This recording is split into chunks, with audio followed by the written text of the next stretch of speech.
नमस्कार दोस्तों, मैं हूं वंदना भारती और आप देख रहे हैं कमोडिटी इनसाइट्स। आज एमसीएक्स की बात तो होगी, लेकिन उससे पहले ईटीएफ की बात होगी, क्योंकि काफी सारी क्वेरीज आ रही थी। तो मुझे लगा कि मुझे एक बारी यहाँ पे फिर से ध्यान देना चाहिए, और क्या इस प्राइस पे आपको लेना चाहिए या नहीं लेना चाहिए, करेक्शन का वेट करना चाहिए। करेक्शन का वेट करना चाहिए तो क्या करेक्शन आएगा भी?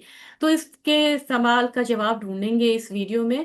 और सबसे बड़ी बात है कि थोड़े से डिफरेंसेस तो यहाँ पे नहीं है। यहाँ पे बीस के प्राइसेस में, ईटीएफ के प्राइसेस में और एमसीएक्स के प्राइसेस में थोड़े नहीं है, बहुत डिफरेंसेस हैं। लेकिन अल्टीमेटली क्या है कि ये गोल्ड सिल्वर के प्राइस को फॉलो कर रही है, ये बात तो तय है। और हमें ये एक सुरक्षित टूल मिला है जिसमें कि लीवरेज ट्रेडिंग का डर नहीं है।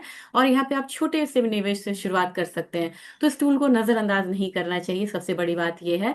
अगर अंडरलाइन की ही अगर आप बात करते हैं, तो एमसीएक्स में हम फ्यूचर्स के बारे में डिलीवरी कॉन्ट्रैक्ट में करते हैं, तो उस प्राइसेस को हम यहाँ पे ले रहे हैं। जबकि ईटीएफ में हम आज की बात करते हैं, अगर आप उसे कल लिक्विडेट कर देंगे तो वो कल के प्राइसेस पे मिलेगा।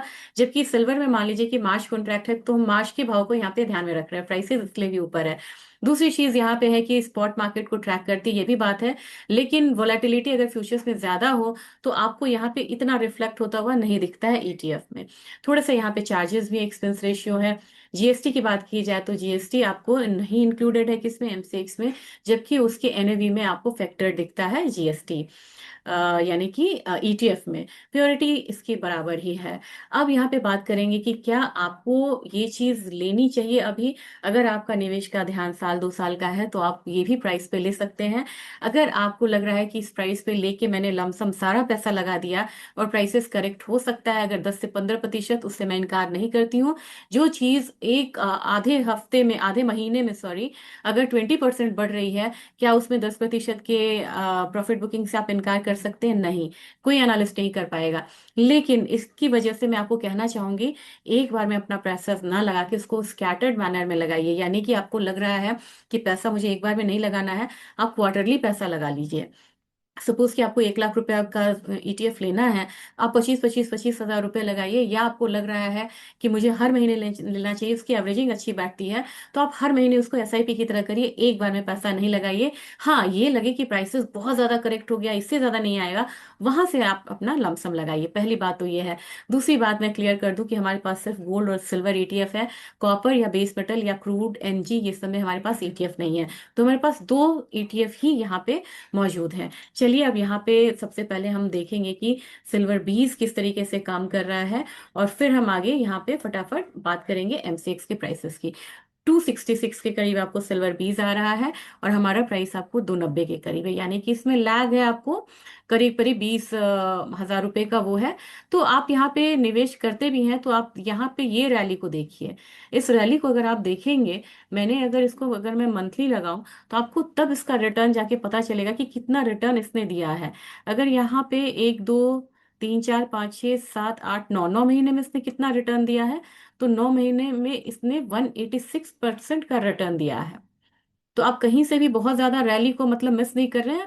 या अगर आप ईटीएफ में थोड़ा आपको कम भी मिल रहा है, लेकिन ओवरऑल देखेंगे तो ये बहुत जबरदस्त रैली है, तो धीरे धीरे आप इसमें पैसा लगा सकते हैं। और रही बात गोल्ड बीज की, तो मैं गोल्ड बीज भी आपको दिखाती हूँ।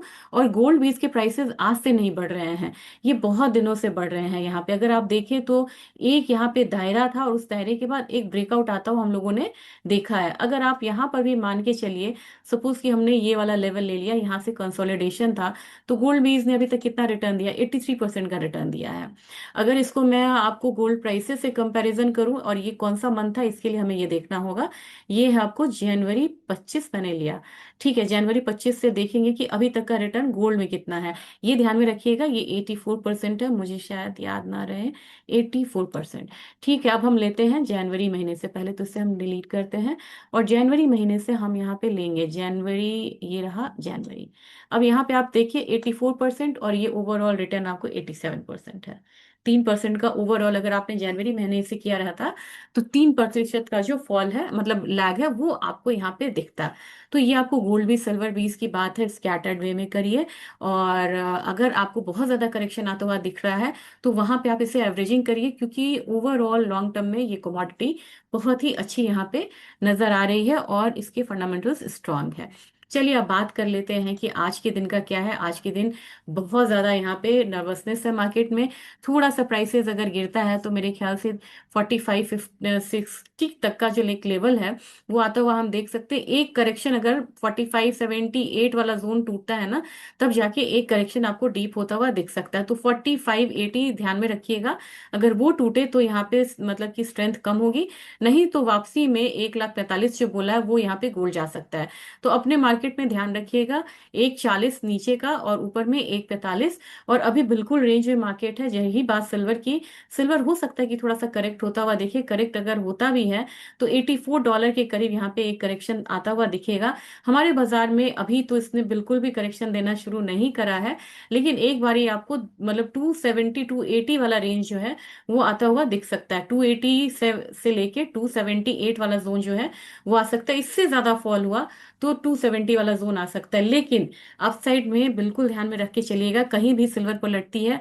और कल बहुत बड़ा एग्जांपल था सिल्वर के पलटने का।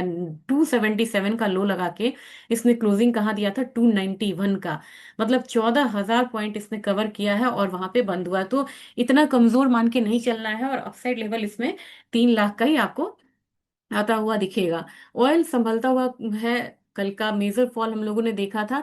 आज के दिन $60 तक जा सकता है हमारा बाजार। 54-50 के करीब यहाँ पे जाती हुई दिखाई दे सकती है। जबकि नेचुरल गैस की बात की जाए, नेचुरल गैस में बिल्कुल ही अभी बहुत ज्यादा स्ट्रेंथ नहीं लग रहा है। 3.3 तक आ जाए तो हमारा मार्केट जो है उसको कहीं ना कहीं खींच के ले जा सकता है, तेरह मतलब 297 वाला जोन में।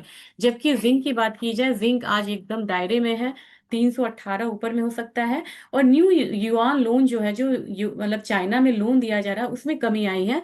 ये एक बियरिश इंडिकेशन है बेस मेटल के मार्केट के लिए।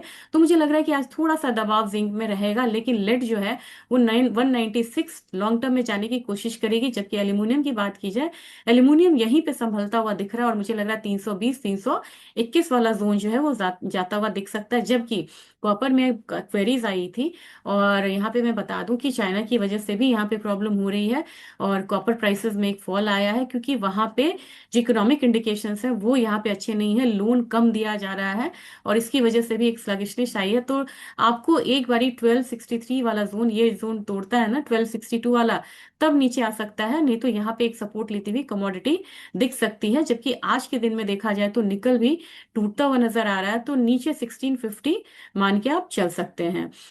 धनिया की बात की जाए, धनिया में मुझे लग रहा है कि एक अपसाइड जो है वो यहाँ पे कंटिन्यू रह सकता है 12,000 तक का। जबकि टर्मरिक की बात की जाए तो टर्मरिक अब मुझे यहाँ पे लग रहा है कि करीब करीब यहाँ से रिकवर होके 17,700 आता हुआ दिख सकता है।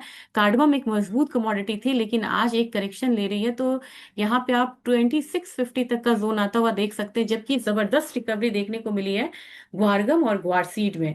तो ये जो यहाँ पे लेवल था ना, यहीं से इसने एक रिकवरी ली है। और मुझे लग रहा है कि एक बारी 11,000 तक कार्डमम आ सकता है। जबकि ग्वारसीड की बात की जाए तो 5850 तक का जोन जो है वो आता हुआ हम देख सकते हैं। कॉटन ऑयल सीड केक में लगातार हम लोगों ने एक बढ़त के बाद एक फॉल आता हुआ देखा है, और अब यहाँ पे रिकवरी फिर से आ रही है। तो 3400 ही मान के चलिए, उससे ऊपर मुझे फिलहाल नहीं लग रहा है। जबकि कैस्टर में इतनी गिरावट के बाद एक बाउंस है, ये बहुत ज्यादा टिकेगा नहीं।